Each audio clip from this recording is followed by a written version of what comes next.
निमिषा संपत एक हिंदू लड़की जो केरला में नर्सिंग कर रही थी। दूसरी लड़कियों की तरह निमिषा के भी बहुत बड़े बड़े सपने थे और अचानक एक मुस्लिम लड़का उसे प्यार के झांसे में फंसाकर शादी कर लेता है। लेकिन उसे क्या पता था कि वो शादी के नहीं आतंकवाद के बंधन में बंध रही थी। निमिषा फुल्ली ब्रेन वॉश थी। इंडिया से अफगानिस्तान का यह सफर उसे कुछ भी समझ में नहीं आ रहा था, लेकिन जब तक उसे यह सारा मामला समझ में आता तब तक वो खुद एक टेररिस्ट बन गई थी। वो लोग मुस्लिम बहनों को बरगला रहे हैं ताकि मुस्लिम बेटियों का जीवन हमेशा पीछे ही रहे।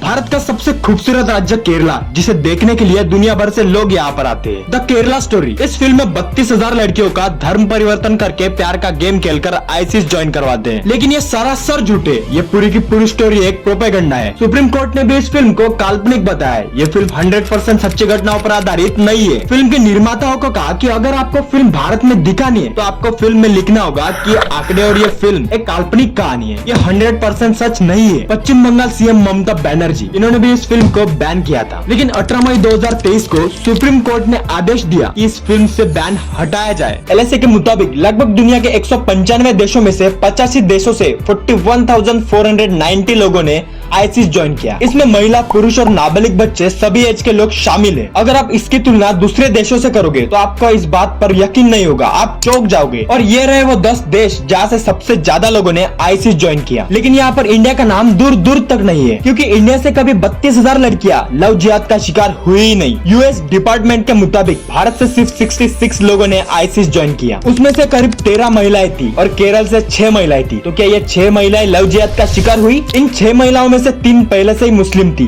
2 ने ईसाई धर्म से इस्लाम कबूल किया और सिर्फ एक महिला ने हिंदू धर्म से इस्लाम कबूल किया। इसका नाम निमिषा है। तो क्या निमिषा लव जिहाद का शिकार बनी? लेकिन इसका पति इजा तो खुद ब्रेन वॉश था, जिसने ईसाई धर्म छोड़कर इस्लाम को कबूल किया। लव जिहाद, जिसे रोमियो जिहाद के नाम से भी जाना जाता है। इंडिया के अंदर जो लव जिहाद वर्ड है वो सबसे पहले 2009 में केरला के अंदर इन्वेंट हुआ था। लव जिहाद एक कंट्रोवर्शियल शब्द है जिसका इस्तेमाल कथित इंसिडेंट का वर्णन करने के लिए किया जाता है, जहां मुस्लिम पुरुषों पर गैर मुस्लिम महिलाओं को शादी के लिए बहला फुसला कर इस्लाम में कन्वर्ट करने का आरोप लगाया जाता है। ये ध्यान रखना बहुत जरूरी है कि भारत में कई स्टेट और गवर्नमेंट एजेंसियों द्वारा लव जिहाद को डिसमिस कर दिया है। इंडिया के सुप्रीम कोर्ट ने भी इस शब्द को साजिश सिद्धांत के रूप में रिजेक्ट कर दिया है। अधिकारियों ने इस बात पर जोर दिया है कि इंटरफेथ मैरिज व्यक्तिगत पसंद का मामला है and it should be protected as a fundamental right. जो इंसान इंटरकास्ट मैरिज और साथ ही साथ इंटर रिलीजियस मैरिज करना चाहता है वो इंसान स्पेशल मैरिज एक्ट 1954 के तहत शादी कर सकता है। इंडिया में सिर्फ 5% इंटरकास्ट मैरिज होते हैं और अंतरजातीय विवाह के लिए सबसे ज्यादा विरोध मुस्लिम 74%, हिंदू 64%, क्रिश्चियन 37% है। भारत में सबसे ज्यादा इंटरकास्ट मैरिज मिजोरम में होती है। मिजोरम में 55% शादियां अंतरजातीय होती है और पूरे भारत में 95% शादियां समान जाति में होती है। केरल में धर्म परिवर्तन हिंदू जाति से लोग दूसरे धर्म में कम जाते हैं, लेकिन उससे ज्यादा